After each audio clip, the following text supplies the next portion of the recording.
औज़ुबिल्लाहिमिनश्शैतानिर्रजीम बिस्मिल्लाहिर्रहमानिर्रहीम। इससे पहले फाइनल अकाउंट पर हम इंट्रोडक्शन से रिलेटेड एक वीडियो बना चुके हैं। आज हम इसके जो पार्ट हैं, सबसे पहले हम डिस्कस करते हैं ट्रेडिंग अकाउंट। और ट्रेडिंग अकाउंट में हमने इस चीज़ को डिस्कस करना है कि ट्रेडिंग अकाउंट में कौन कौन से आइटम पाए जाते हैं। तो ट्रेडिंग अकाउंट की जब हम बात करते हैं तो सबसे पहले हम फॉर्मेट पे बात करते हैं कि ट्रेडिंग अकाउंट का जो फॉर्मेट होता है वो कैसा होता है। ट्रेडिंग अकाउंट हम जब बनाते हैं, ट्रेडिंग अकाउंट की दो साइड होती है हमारे पास। Format of trading account, trading account हमारे पास, ट्रेडिंग अकाउंट बनाने के लिए हम पहले डिस्कस कर चुके हैं जी कि हम बैलेंसेस लेते हैं ट्रायल बैलेंस। तो ट्रायल बैलेंस हमारे पास, ट्रायल बैलेंस में हमारे पास दो तरह के बैलेंसेस होते हैं। या तो किसी भी आइटम अकाउंट जो हमारे पास होता है उसका डेबिट बैलेंस होता है, और या फिर हमारे पास क्रेडिट बैलेंस होता है ट्रायल बैलेंस का। अब उसी ट्रायल बैलेंस में से जो हम आइटम होते हैं वो हम ट्रेडिंग अकाउंट में लेकर आते हैं।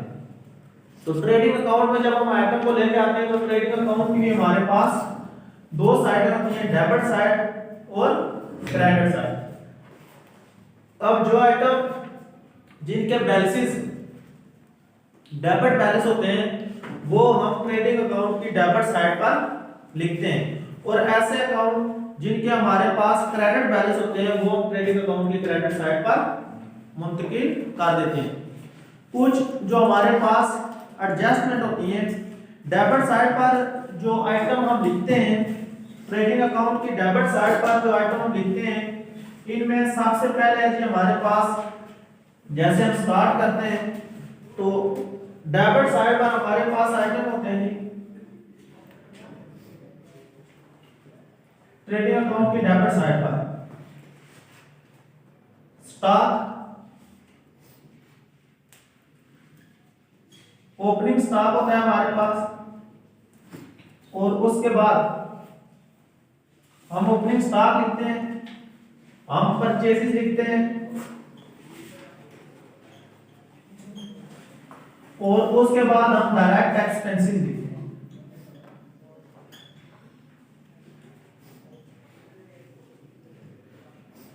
ओपनिंग स्टॉक, परचेसेस और डायरेक्ट एक्सपेंसेस।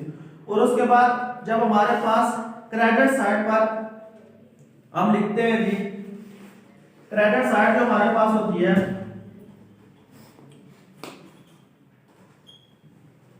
अमूमन जो वैल्यूएशन होती है इसमें हम लिखते हैं सेल, और जो नेक्स्ट हमारे पास होता है वो होता है क्लोजिंग स्टॉक।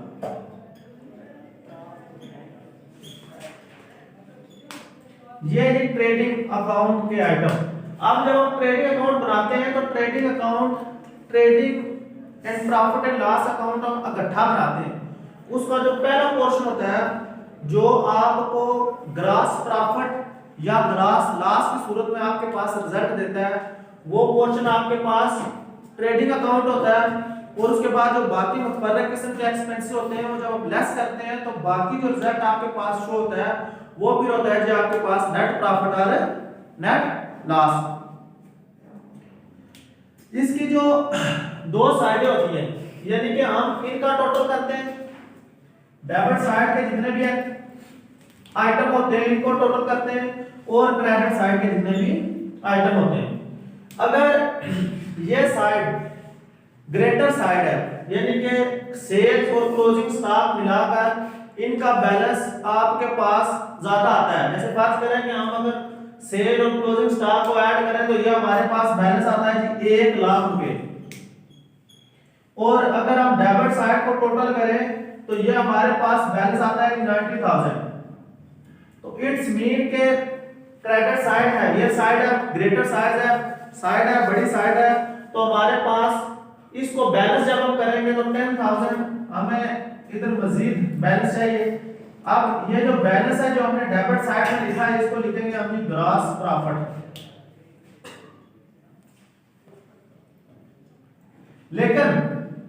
अगर इसके उल्ट हो, यानी कि हमारे पास जो डेबिट साइड है ये साइड हमारे पास बड़ी हो, डेबिट साइड हमारे पास बड़ी हो, यानी कि इसका हमारे पास बैलेंस हो, जब हम इन आइटम का बैलेंस ऐड करें तो ये हमारे पास हो जी 1 लाख रुपए पास करते हैं हम, और जबकि क्रेडिट साइड का ये हमारे पास इनको हम ऐड करें तो ये हमारे पास सारी 90,000। तो अब जब हम बैलेंस करेंगे डेबिट और क्रेडिट साइड को, तो बैलेंस हमें इस तरफ लिखना पड़ेगा 10,000, तो ये फिर हो जाएगा जी ग्रॉस लॉस, यानी कि ये जो 10,000 है ये हमारे पास हो जाएगा ग्रॉस लॉस। तो पहली चीज तो ये है कि ट्रेडिंग अकाउंट आपको ग्रॉस प्रॉफिट या ग्रॉस लॉस के बारे में मालूमात देता है। अब हम देखते हैं जी कि ट्रेडिंग अकाउंट में आप जो आइटम लिखते हैं और ट्रेडिंग अकाउंट में कौन कौन सी चीजें पाई जाती हैं, तो इस पर हम बात करते हैं।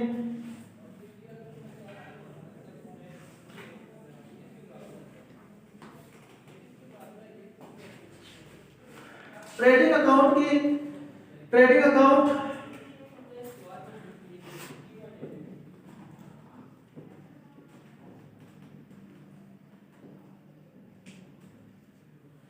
आप ये सारे ट्रेडिंग अकाउंट बना रहे होते हैं, उसकी फिर आप डेट लिखते हैं जी कि कौन सी डेट को 31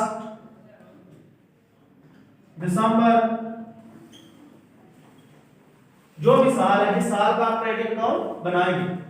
अब इसकी आपके पास दो साइड होती हैं, हम वो तमाम के तमाम पॉसिबल जो आइटम है जो कि ट्रेडिंग अकाउंट में लिखे जा सकते हैं, वो हम सब जो है वन बाय वन इधर डिस्कस करते हैं। अमूमन जो ट्रेडिंग अकाउंट की डेबिट साइड पर होते हैं वो 3 से 4 जो इंटरमीडिएट लेवल पर आप डिस्कस करते हैं वो 4 से 5 आइटम होते हैं, लेकिन अब जितने भी पॉसिबल है आप वो सारे डिस्कस कर लेंगे। तो सबसे पहले जो हमारे पास ओपनिंग स्टॉक,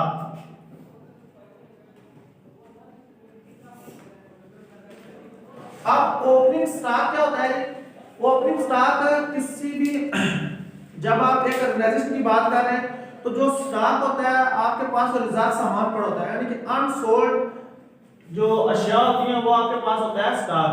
अब अगर आप ऐसा बिजनेस कर रहे हैं जिसमें आप बनी बनाई चीजें लेते हैं और उनको आपने वापस बेच देना है, तो ऐसे अशिया का जो स्टॉक होगा वो आपके पास सिर्फ एक किस्म का होगा। लेकिन अगर आप अपनी चीजें बनाते हैं यानी कि मैन्युफैक्चरिंग ऑर्गेनाइजेशन है, तो उसमें जो स्टॉक होता है वो 3 तरह का स्टॉक होता है। वो अशिया का स्टॉक होता है यानी कि रॉ मटेरियल का होता है, सेमी फिनिश गुड्स का होता है और कंप्लीटली गुड्स का होता है, फिनिश गुड्स का होता है। तो हमारे पास जो स्टॉक होते हैं वो 3 तरह के होते हैं। अब यहाँ पर आप जो है वो कह सकते हैं कि आप रीसेल करते हैं अशिया को, तो एक इस तरह के स्टॉक की बात करते हैं। उसके बाद आपके पास होता है जी परचेजेस टू, आप परचेजेस, आप जो परचेजेस लिखेंगे आप तो परचेजेस के साथ मुख्तलिफ किस्म की एडजस्टमेंट्स होती हैं, यानी कि अगर आपको बाद में परचेजेस का बैलेंस लिखते हैं तो परचेजेस के साथ देखें अलग तरह के अकाउंट भी बनते हैं। रिटर्न आउटवर्ड्स का अकाउंट बनता है, ठीक है जी, और उसके बाद आपके पास जो होता है डिस्काउंट भी होता है, ठीक है। तो अगर परचेज पर डिस्काउंट है तो यहां पर आपने जो परचेजेस लिखनी है वो नेट परचेजेस लिखनी है, तो लिहाजा इसमें से परचेज रिटर्न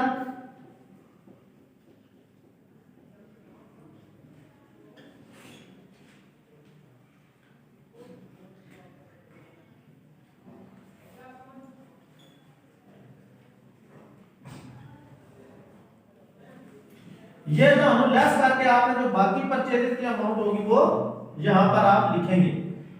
ओपनिंग स्टॉक की वैल्यू लिखेंगे, परचेजेस वो नहीं लिखनी जितने भी आपने अशिया लिए, अगर उस पर कुछ डिस्काउंट है वो भी लेस करना है, और अगर आपने कोई अशिया वापस की है वो भी आपने लेस करनी है। और उसके बाद ये 2 आइटम हो गए जी। अब जो तीसरा है वो हमारे पास है डायरेक्ट एक्सपेंसेस। तो डायरेक्ट एक्सपेंसेस पहले आप इसका कांसेप्ट समझ लेंगे कि डायरेक्ट एक्सपेंसेस होते किस टाइप के हैं। डायरेक्ट एक्सपेंसेस वो तमाम तरह के एक्सपेंसेस होते हैं जो आप किसी भी चीज को जहां पर आपने बेचना है वहां तक लाने के लिए जितने भी अखराजात होंगे वो सारे के सारे डायरेक्ट एक्सपेंसेस होते हैं। तो अब डायरेक्ट एक्सपेंसेस जो होते हैं वो आपके पास होता है जी कैरेज, यानी कि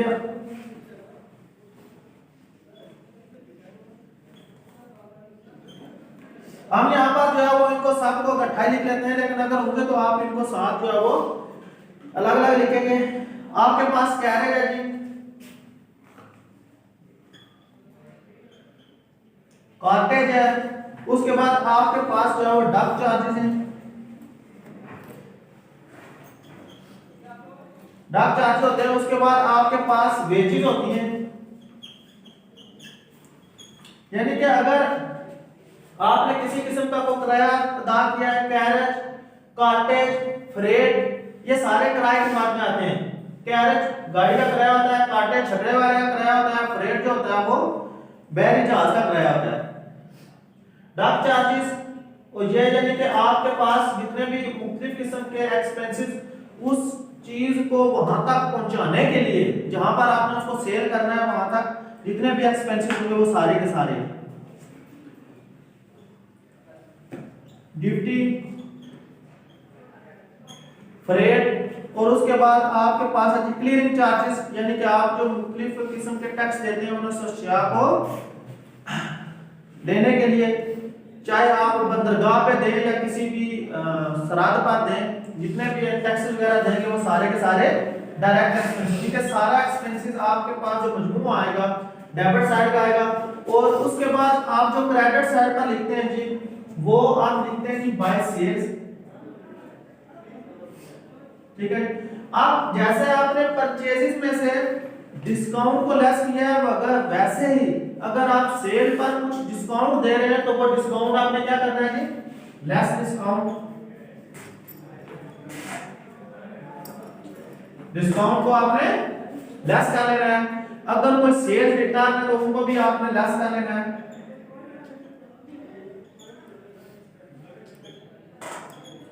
और फिर जो नेट वैल्यू होगी सेल की वो आपने लेस करके यहां पर लिखनी है।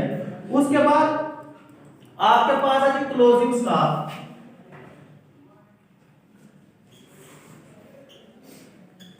क्लोजिंग स्टॉक के आपने यहां पर वैल्यू लिखनी है। और इसके बाद आपने यहां पर ये जो दो आइटम है इनका टोटल करना है। ठीक है, और उसके बाद यहां पर जितने भी आइटम है इनका टोटल करना है। तो आपने इनका टोटल करके यहां पर पुट नहीं करना, बल्कि इनका टोटल करके आपने अलग लिखना है और फिर उनका मुवाजना करना है कि कौन सी साइड बड़ी है। जो बड़ी साइड है वो यहां पर भी बैलेंस लिखते हैं और आप यहां पर भी लिखते हैं। अगर ये साइड बड़ी है तो यही बैलेंस दोनों तरफ लिखें और फिर इसमें से इन जितनी भी ये चीजें हैं इनका बैलेंस आप टोटल करें और लेस करें। जो फर्क आता है वो यहां पर ग्रॉस प्रॉफिट का नाम देकर उसको यहां पर बैलेंस लिख दें। और अगर ये साइड बड़ी है तो यही बैलेंस दोनों तरफ लिखें। और यहां पर जो आपके पास by profit and loss account यानी कि लॉस की सूरत में आपके पास यहां पर ये बैलेंस आपके पास लिखा जाएगा।